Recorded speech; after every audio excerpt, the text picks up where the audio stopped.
जगेश्वर आफानिनो दिक्षा गुरुमोन ससि महन आफा लखिमपुर जिल्लानि सिलाबालि गावआव रायजो जादोंमोन बे आफाया।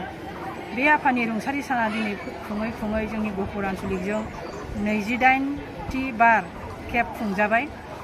दा जोङो गोबां गाजा गोमजायै गहपुर आन्चलिकआ बे आफानि रुंसारि सानखौ फालिबोगासिनो।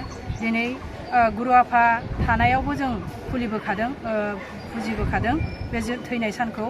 जोंहा जगेश्वर आफा जाय बिनि सिसु बिनि थासान्दियावबो दा बे आफा गैयियावबो जोङो बे ससि महन आफानिनो थैनाय सानखौ गहपुर आन्चलिकआ गाजा गोमजायै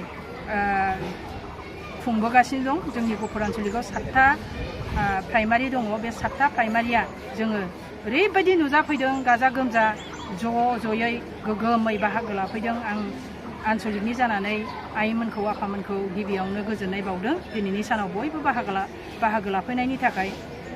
दा गिबियाव जों बुंथिनो गोनांबा ससि महन आफाया सोरमोन बेखौ जोङो जिउ जारिमिन हिसाबै जोंहा जगेश्वर गुरु आफायानो गावनि दिक्षा गुरु हिसाबै A to Z मिन्थिनाय हिसाबै सुंद' जिउ जारिमिन फरायना गालांदों। दा जोंहा जयग'आ अखन्द बायदियानो जाबाय। जों 8थानिफ्राय जयग'खौ प्रज्वलन खालामदोंमोन। बिनिफ्राय होयै नै दा 11 रिंगायाव जयग'खौ जों फोजोबबाय। दा जयग' फोजोबखांनायनि उनाव गेवलां मेल दङ। बिनिफ्राय जोंहा बे जिखि इंलिश स्कुलावनो अर्थात गुरुदेव कालीचरण नैबे फरायसालियावनो पास जानानै थांनाय उथ्रिनाय फरायसाफोरनो जोङो दिनै मान बावगोन। सोर फरायसाफ्रा पास जालांखो बे फरायसालियाव फरायनानै बेखौ जों दिनै मान बावगोन। बेनिफ्राय जोंहा ससि महन आफाया सासे धोरोमनिल' गुरु नङामोन, आइमोन आफामोन। बियो सासे बयखौबो बजबनानै लाग्रा, बयखौबो अनग्रा, गासैबो जाथि धोरोम बासियालासे बियो बयखौबो सिसु हिसाबै गनायनानै दिक्षा होलांजोब्बाय। दिनै लखिमपुर जिल्लायाव जायनि जाहोनाव बेंगलि मारवारि गासैबो समाजनि सम्प्रदायनि मानसियानो जोंनि बे ब्रह्म धोरोमखौ आजावनानै लाबोनानै दिनैसिम फालिबोगासिनो दङ। आरो बे आफानाव आश्चर्यिक शक्ति माखासे दङमोन, इसोरनि गुन मोननाय। बे आफाया माखासे गोहोफोर दंमोन, बेनाव माखासे तान्त्रिक गुनफोर बेफोरो दंमोन आफानाव। नायनो हानाय, मिथिनो हानाय, हमदांनो हानाय माखासे गुनफोर दंमोन। बेफोरबायदिनि गेजेरजोंबो आफाया ब्रह्म धोरोमखौ गुवारै फुवारनानै गालांनो हादों। गासैबो जाथि धोरोमनिनो सिसु आफाया मोननो हादों। दा आफानि गोरबोआव गोबां फिसाफोर दङमोन, होमबाबो अनजालि फिसा हिन्जाव हिसाबै सासेल' फिसा हिन्जाव आफाया मोनदोंमोन। बे सासे फिसा हिन्जाव गहपुर जिल्लायावनो मोनबोदों। दा बे आइनि फिसाय इन्द्र बाबायाबो जोंनि गहपुर आन्चलिकनिनो प्रसारकखा। बिसोरो दिनै नैबे हाबाफारियाव बोसोरे गाजा गोमजा बाहागो लायो, जोंनि गहपुर आन्चलिकजों बाहागो लाफायो। बिनि फिसाफ्रा बा जोंहा आइयाबो दासिमबो मालाबा सम फैयो, नाथाय देग्लाय नुजाफैनो हायाखिसै बे आइया। बिनि अनजालि बिसिया दासिमबो जोंनि बे खुंनायाव बाहागो लाफैयो। आरो जोंनि गहपुर आन्चलिकआव खुङा बेखौ लखिमपुर जिल्लायाबो बाबाया जै दिन बोसोरनिफ्राय गोमोरलांदों बे बोसोरनिफ्रायनो बे लखिमपुर जिल्लायाबो खुंबोगासिनो। दा गोबां बाबाया बिहोमा होलांदों ब्रह्म धर्मनि। गोबां जोंनि बे सयखान बिजाबखौ फोसावनानै गालांबाय, धोरोमनि गेजेरजों गियान सोनानै गालांबाय, गोबां सिसु बुथुमनानै गालांबाय। बेनिखायनो बाबाया थैदोंबाबो जोंनि गेजेराव दिनै अमर। जों बे बाबानि थैनाय सानखौ बोसोरे फालिबोबाय थादों आरो इयुनावबो फालिलांबाय थागोन। आं बेखौनो बुंथिनानै आंनि बे सुंद' बुंनायखौ आं बेखिनियावनो दोनथ'बाय। आरो बड'लेण्ड रादाब आं बिसेसके बे मोनथामखौ नुदों।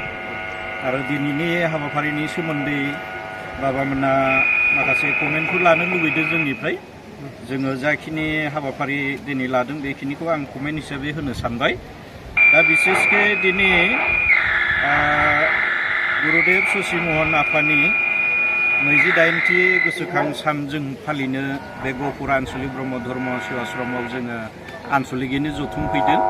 आरो बे गुरुदेव ससि महन आफानि जि 28थि रुंसारि सान एबा गोसोखां सान, बेखौ लखिमपुर जिल्ला आरो बिसेसके जोंनि बे गहपुर आन्चलिकआवल' बर्थमान फालिबाय थानाय जादों। अल आसामाव बिनि बिहोमाखौ जोङो दिनैसिम खोख्लैजोबनो हायाखै। मानसिफ्रा दासो लासै एसे सांग्रां जाबोदों। हयथ' इयुनाव सारा आसामावनो बिनि गोहोमा गोग्लैगोन होननानै जोंहा मोनसे फोथायनाय दङ। दा बिसेसके जोंनि ससि महन आफाया गवालपारा जिल्लायाव जोनोम मोन्दोंमोन। गवालपारा जिल्लानिफ्राय बे बाबाया धोरोमाव लोहाबनानै थिग आधा बैसोआव बियो लखिमपुर जिल्लायाव खारबोदोंमोन आरो बियो गुरुदेब कालिचरन ब्रह्मनिफ्राय दीक्षा लानानै बियो ब्रह्म धोरोमखौ बियो सारा आसाम नाङैनो फोसावदोंमोन आरो जोंनि गहपुर नाङा सनितपुर लखिमपुर कामरुप गवालपारा बिदिनो नगाव दुधनै बिदिनो जेरावबो बे आफाया धोरोमखौ फोसावदोंमोन आरो बे लेखायैनो दिनै जोंनि गुरुदेब सचि महन बाबाया रुंसारि जालांनाया दिनै 28 बोसोर जाबाय आरो जोङो गहपुर आन्चलिकआ दिनैसिम जों बिनि रुंसारि सानखौ जों गोसोखां हिसाबै जोङो खांगासिनो बेखौ माने फालिबोगासिनो दङ आरो लखिमपुराबो बिदिनो फालिगासिनो दङ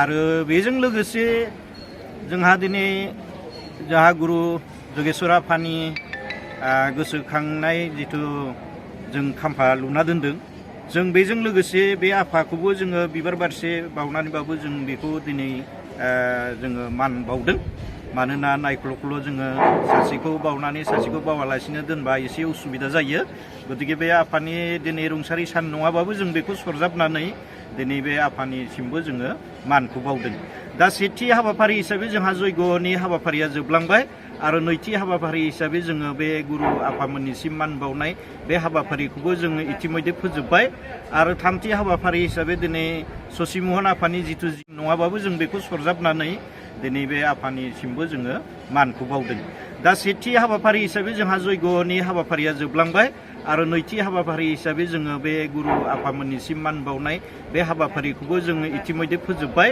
आरो थामथि हाबाफारि हिसाबै दिनै सचि महन आफानि जिथु जिउ खौरां फरायनाय बे हाबाफारिखौ दा थाम-थिम खालामगासिनो दङ फरायथिनो थाखाय आरो बिनि उनाव जोंहा गेवलां मेल दङ आरो बे गेवलां मेलाव जोंहा बिबुंथिगिरि हिसाबै जोंहा आलासि लाखानाय जादों बे आलासि बाबामोना आइमोना बे गुरुखौ मानो सिबिनांगौ गुरुआ जिउआव मानो गोनां आरो बे गुरु आफामोना मा हाबा मावलांखो मानो जोङो गुरुखौ मान बावनांगौ बा सन्मान होनांगौ बेफोरनि सोमोन्दै जोङो दा रोखा रोखायै सावरायगोन आरो गुरु गैयाबा जोंनि जिउआव जेबो जाखाया गुरु बिनो दिक्षानाय होनना बुंदों मानसिनि जिउआ सासे गुरु हमनानै जोङो धोरोमनि गियानखौ लाखानांगौ आरो बे गुरुनि गियानजोंसो जोङो आत्माखौ मुक्ति होनो हायो इसोरखौ मोननो हायो बेनिखायनो गुरु सिबिनाया जोंनि लक समाजाव बहुद माने गिदिर मोनसे हाबा होननानै जोङो शास्त्रनि बोसोन बायदियै जों सानना लायो आरो दा बेनिखायनो जोङो गुरु सिबियो